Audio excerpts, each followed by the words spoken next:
నిజామాబాద్ జిల్లా దర్పల్లి మండల కేంద్రంలో ఎంపీసీ నల్ల సారిక హనుమంత్ రెడ్డి ఇంట్లో చాయ్ బిస్కెట్ కార్యక్రమంలో కవిత పాల్గొన్నారు. ప్రజాపాలన దరఖాస్తులపై స్పందించిన ఎమ్మెల్సీ కవిత మొదట కొత్త రేషన్ కార్డు మంజూరు చేసిన తర్వాత ఇతర పథకాలు ఇవ్వండి.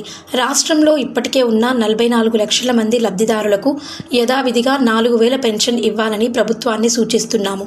పెన్షన్ల కోసం మళ్లీ కొత్త దరఖాస్తులకు క్యూ లైన్లు అవసరమా?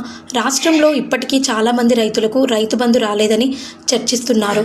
ప్రజాపాలన దరఖాస్తులు నిరుద్యోగ భృతి గురించి ఎందుకు చెప్పలేదు? కాంగ్రెస్ పార్టీ ఇచ్చిన హామీ మేరకు జనవరి 1 నుంచి 200 లోపు యూనిట్లు వాడే కరెంటు బిల్లు కట్టనవసరం లేదు. టీఆర్ఎస్ కాంగ్రెస్ మధ్య 2% ఓట్లు మాత్రమే తేడా. ప్రజల తరపున ప్రభుత్వాన్ని ప్రశ్నిస్తాం.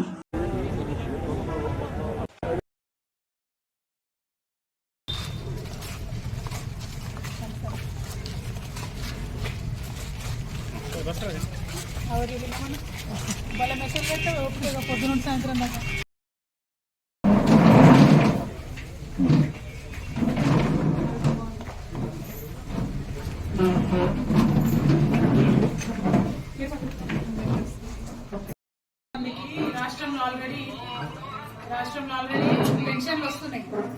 ఆ పెన్షన్లు వచ్చే వాళ్ళ కోసం మళ్ళా అప్లికేషన్ ఎందుకు అడుగుతున్నారు?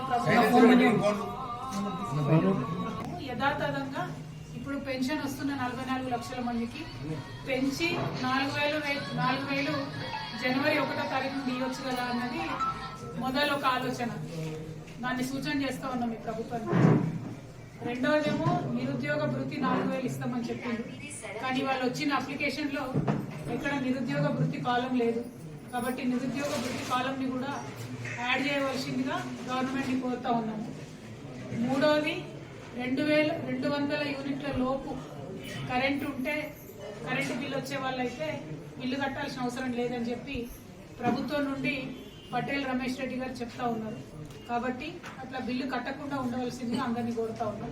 ఎందుకంటే 200 యూనిట్ల లోపే మనకు బిల్లు వస్తుందని కాన్ఫిడెన్స్ ఉంటే జనవరి 1వ తారీఖు నుండి బిల్లు కట్టకుండా ఉండాలని ముఖ్యంగా మా నిజామాబాద్లో ఉన్న పేద ప్రజలందరినీ కూడా కోరుతా ఉన్నాం. వీటన్నిటికన్నా మించి ఏంటంటే ఈ అన్ని సమస్యలకు మూలం రేషన్ కార్డులు అనేటటువంటి విషయం గత ప్రభుత్వంగా మేము కూడా అంగీకరించి ఎన్నికల సందర్భంలో మేము కూడా చెప్పింది ఏంటంటే మేము మళ్ళీ అధికారంలోకి వస్తాం, రాగానే మొదలు రేషన్ కార్డులు మంచిగా చేస్తామని చెప్పింది. సో ఈ ప్రభుత్వాన్ని కూడా మేము రిక్వెస్ట్ చేసేది ఏంటంటే ముందు పెండింగ్ ఉన్న రేషన్ కార్డులు ఫస్ట్ ఇచ్చేసి మిగతా పథకాలన్నీ ప్రారంభించాలని చెప్పి మేము రిక్వెస్ట్ చేస్తూ ఉన్నాం. ఎందుకంటే ఇప్పుడు మీరు చెప్పిన పద్ధతులు అయితే ఇప్పుడు ఆల్రెడీ పెన్షన్ వస్తున్న 44 లక్షల మంది కూడా ప్రతి ఊర్లో ప్రతి మండలంలో మళ్ళా లైన్లు కట్టి నిలబడాలి, మళ్ళా అప్లికేషన్లు ఇవ్వాలి, మళ్ళా ప్రాసెస్ చేయాలి. కాబట్టి ఆల్రెడీ వచ్చే 44 లక్షల మందికి డైరెక్ట్ 4,000 పెంచి ఇవ్వండి అన్నది మొదటిది. రెండోది కరెంటు 200 యూనిట్ల కన్నా తక్కువ వచ్చేటోళ్ళు బిల్లులు కట్టకుండా ఉండాలని ప్రజల్ని రిక్వెస్ట్ చేస్తూ ఉన్నాం. మూడవది నిరుద్యోగ భృతి అనేటటువంటిది యాడ్ చేయమని ఇప్పుడు మీరు ఇచ్చిన అప్లికేషన్ ఫామ్లో యాడ్ చేయమని ఒకటి కోరుతా ఉన్నాం. అన్నిటికన్నా ముఖ్యం ముందు అట్లీస్ట్ రేషన్ కార్డులు ఇచ్చేస్తే గౌరవ ముఖ్యమంత్రి గారు వాళ్ళు మాట్లాడుకుంటే ఏం చెప్పారంటే అప్లికేషన్లు తీసుకుంటాం, అప్లికేషన్లలో రేషన్ కార్డులు ఉంటే ఇస్తామని చెప్పాం. కానీ ఇదివరకే మన ఆల్మోస్ట్ అన్ని ఊర్లలో మీ సేవా కేంద్రాలు అన్ని ఊర్లలో ఉన్న మీ సేవా కేంద్రాలలో అప్లికేషన్లు పెండింగ్ ఉన్నాయి రేషన్ కార్డు. సో బటన్ వస్తే తెలిసిపోతుంది ఎన్ని అప్లికేషన్లు పెండింగ్ ఉన్నాయి, ఎంతమందికి రేషన్ కార్డులు ఇవ్వాలని. దానికి మళ్ళా కొత్తగా మొత్తం ప్రాసెస్ చేస్తే లేట్ అవుతుంది. కాబట్టి మీ సేవా కేంద్రాల నుంచి త్వరితగతిన డేటా తీసుకొని ముందు రేషన్ కార్డులు ఇచ్చి తర్వాత పథకాలు కొత్త పథకాలు మీ ఇష్టం.